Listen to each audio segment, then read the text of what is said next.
Setelah menarik permintaan maaf, lalu apa langkah selanjutnya yang diharapkan dari keluarga korban David Ozora? Kita akan membahasnya bersama dengan kuasa hukum David, ada Melisa Anggraini, dan Guru Besar Fakultas Hukum Universitas Jenderal Sudirman, Prof. Hipnu Nugroho. Selamat malam Mbak Melisa, selamat malam Prof. Hipnu. Selamat malam Mbak Selamat Nitya, malam. Mbak Ya, Melisa. Saya ingin ke Mbak selamat Melisa malam Kak terlebih Ibnu. dahulu. Mbak Melisa, apa yang menyebabkan ayah David sampai menulis menarik pemberian maaf? Ada kata tidak rela di situ, ada kata tidak ada ampunan apapun bagi para pelaku. Iya, jadi ada kesan yang tertangkap oleh keluarga, kata-kata maaf yang dulu sempat dilontarkan oleh ayah anak korban ini pada hari kedua, itu seakan-akan ingin dimanfaatkan mencari keringanan. Nah, kalau saya melihatnya ini tidak berempati lagi. Kenapa? Pada saat disampaikan oleh orang tua anak korban tentang adanya kata maaf, itu kondisinya bagaimana? Hmm. Itu hari kedua David masih di rumah sakit dalam kondisi kritis, koma, dan, keluarga masih dalam kondisi bingung, syok, tidak tahu apa yang sedang menimpa anaknya. Sehingga ketika waktu itu keluarga pelaku datang, di orang tua korban hanya ingin, "Ya udah buru-buru keluar deh dari sini. Kalau minta maaf ya sudah dimaafkan, yang penting proses hukum berjalan." Mhm. Karena ada gestur yang ditangkap, jangan sampai mereka, ingin berdamai atau apapun itu. Nah, pada saat itu saya tegaskan, kondisinya keluarga tidak tahu apa yang dialami David, video belum beredar, kemudian belum tahu apa yang akan, dialami bagi kesehatan David. Sampai hari ini kan kita tahu semua, kondisi David masih di ruang ICU, dia masih, eee, belum pulih kesadarannya secara penuh, baik secara kualitatif atau kuantitatif, dan dokter sampaikan dia mengalami cedera otak yang sangat parah, bahkan ini berpotensi permanen. Nah, kemudian keluarga melihat mengapa para pelaku ini melalui kuasa hukumnya, mencoba atau mungkin ini kesan yang ditangkap oleh keluarga, memanfaatkan kondisi-kondisi, maaf yang pada saat itu sementara dalam kenyataannya memang itu berat ya, kita tidak bisa paksakan kepada keluarga kondisi David hari ini, apa yang telah dialami David, sehingga saya melihat mereka memaksakan sekali dan, menyampaikan berkali-kali bahwa keluarga sudah memaafkan, menyambut baik pada saat itu dan lain sebagainya. Itu kan Mhm. membuat keluarga Ini juga, geram. mereka ini maksudnya adalah, ucapan dari kuasa hukumnya Mario Dandi ya? Tapi yang ditujukan, Ya, eee, dicabutnya pemberian maaf ini berlaku untuk tiga-tiganya berarti ya? Mario Dandi, Shane berlaku Lucas, untuk juga AG? tiga-tiganya.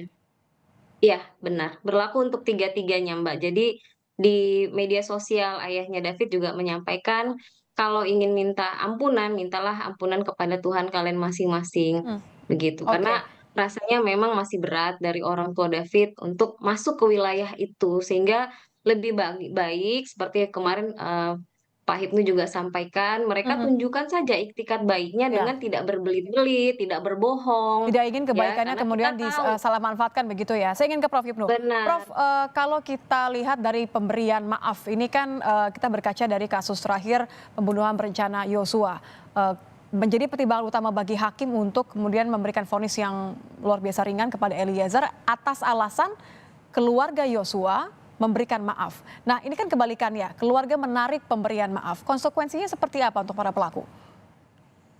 Ini Mbak, konsep maaf itu dalam RJ itu sebenarnya ada tingkatan. Satu tingkatan adalah korban. Joshua meninggal, berarti digantikan oleh keluarganya. Mhm, Nah, kemudian yang ketiga adalah aspek masyarakat. Jadi aspek masyarakat itu juga sebagai pedoman bagi penegak hukum untuk dikabulkan atau tidak RJ-nya. Jadi bukan karena kepentingan korban, kepentingan keluarga korban, tapi juga kepentingan masyarakat. Ada gejolak atau tidak, gitu Mbak Nitya. Nah, sekarang pertanyaannya terhadap David, terhadap Mario, pertanyaan Mario ini kan konsep maaf itu maaf seperti apa? Belum maaf seperti hati, kan itu. Apalagi terhadap korban itu masih sakit. Idealnya itu korban dulu. Korban ditanya masih atau tidak, baru ke orang tua. Baru orang tua adalah masyarakat.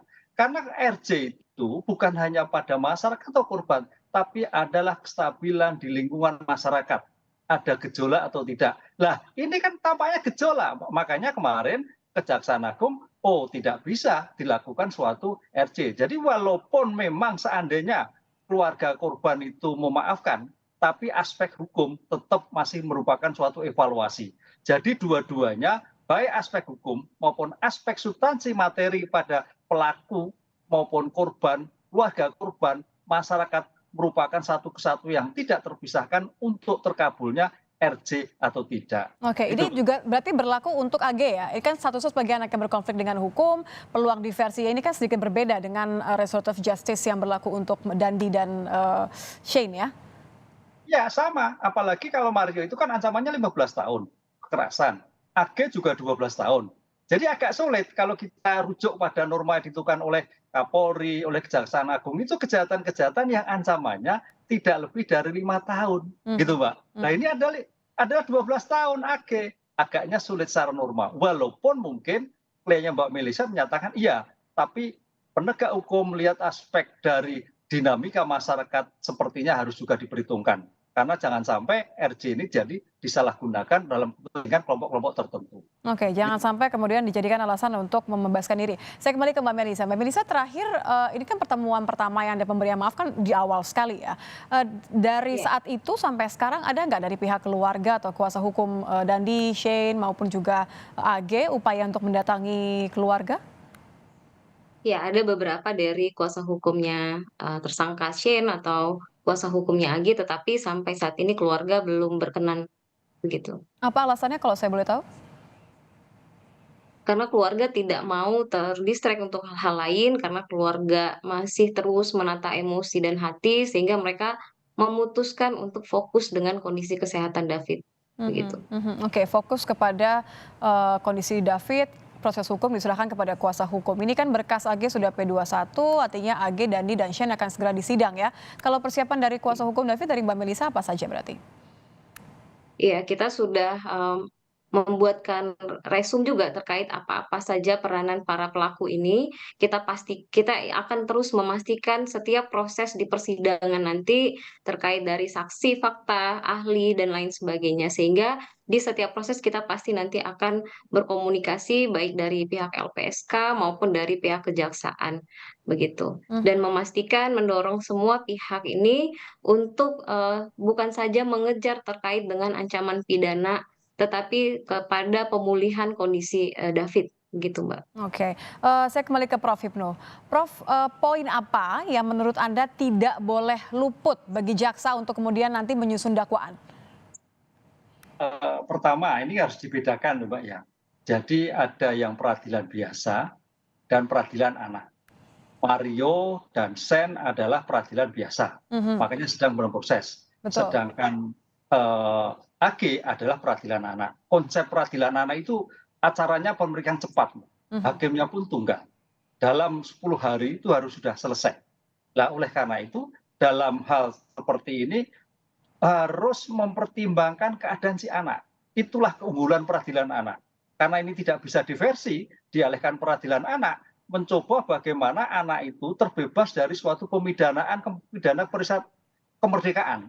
Oleh karena itu, walaupun terbebas dari pidana kemerdekaan, tapi kan ada peringatan, pidana kerja dan sebagainya. Inilah yang menjadikan dasar harus melihat pada kondisi anak bahwa AG ini walaupun dia bersalah, kedepannya masih bisa bertanggung jawab, bisa memberikan kontribusi pada pembangunan bangsa dan negara. Sehingga jangan sampai anak yang dikualifikasi di dalam Undang-Undang Peradilan Anak sebagai lex specialis itu menjadikan trauma tersendiri. Salah iya, tapi Mhm. kedepannya harus bicara lebih baik. Begitu, Mbak. Oke, dan ini kembali menegaskan bahwa penarikan maaf dari keluarga ini kemudian juga tetap akan dijadikan pertimbangan ya artinya ya? Baik untuk Ya, AG maupun juga untuk Dandi dan Lukas ya, Shane Lukas ya? ya, maaf kan sebagai faktor yang meringankan, Pak. Nanti kan pertimbangan-pertimbangan itu yang dilakukan bahwa hakim akan melihat, oh keluarga meminta maaf. Walaupun memang dari keluarga korban belum tentu. Tapi paling tidak rasa penyesalan dari para pelaku harus ada. Oke, tapi ini Kemudian kan beda ya juga Prof ya, maaf maaf saya potong. Artinya kalau misalnya kita, berpikirnya jauh ke, vonis, putusan nanti, akan seperti apa ketika keluarga menarik, maaf mereka begitu, terutama untuk Dandi dan juga untuk, Shane. Apakah kemudian akan membuat, jaksa meminta untuk diberatkan gitu, vonis hukumannya? ya, kalau kembali Mario Dendi dan Sen itu adalah tindak pidana biasa, Mbak, peradilan biasa. Sehingga ini harus memberikan suatu aspek deteren. Oleh karena itu ya pidananya maksimal. Maksimal seperti yang diancamkan dalam pasal 355, 15 tahun. Gitu, Mbak. Ini harus diperhatikan. Sehingga jangan sampai ke depan anak-anak yang baru lepas anak itu melakukan kejahatan yang semau gue. Aspek pidana sebagai aspek deteren untuk para calon-calon tersangka yang melakukan penghinaan berat seperti ini. Jadi jangan sampai ringan, kecuali AG lah. AG memang separuh dari ancamannya karena masih anak. Itu yang harus dibedakan konsep anak dan konsep bukan anak. Jadi saya perjelas ya, justru dengan keluarga menarik pemberian maaf, ini kemungkinan besar akan memperberat atau paling tidak memastikan bahwa ketiga pelaku ini mendapatkan hukuman maksimal. Ya, untuk Mario maksimal, Sen maksimal, kalau anak AG adalah separuh dari pidana yang diancamkan. Karena ketentuan rumusan seperti itu, Mbak. Dan ini yang diinginkan oleh keluarga, Mbak Melisa? Ya, tentunya Mbak, ancaman maksimal karena melihat dari kondisi David saat ini itu tidak bisa menjadi sama sekali dampak untuk meringankan sama sekali tidak bisa. Dan kata maaf yang mereka sampaikan itu pun juga kontradiktif menurut kami karena di sisi lain mereka juga terus menebar fitnah terkait dengan anak korban yang sudah terbaring koma ini. Adanya pelecehan, adanya perbuatan tidak baik, begitu. Sehingga ya kontradiktif menurut kami. Baik, terima kasih kuasa hukum David, Mbak Melisa Anggraini, dan juga guru besar Fakultas Hukum Universitas Jenderal Sudirman, Prof. Hipnu Nugroho. Terima kasih Prof. Hipnu, terima kasih Mbak Melisa, salam sehat, selamat malam.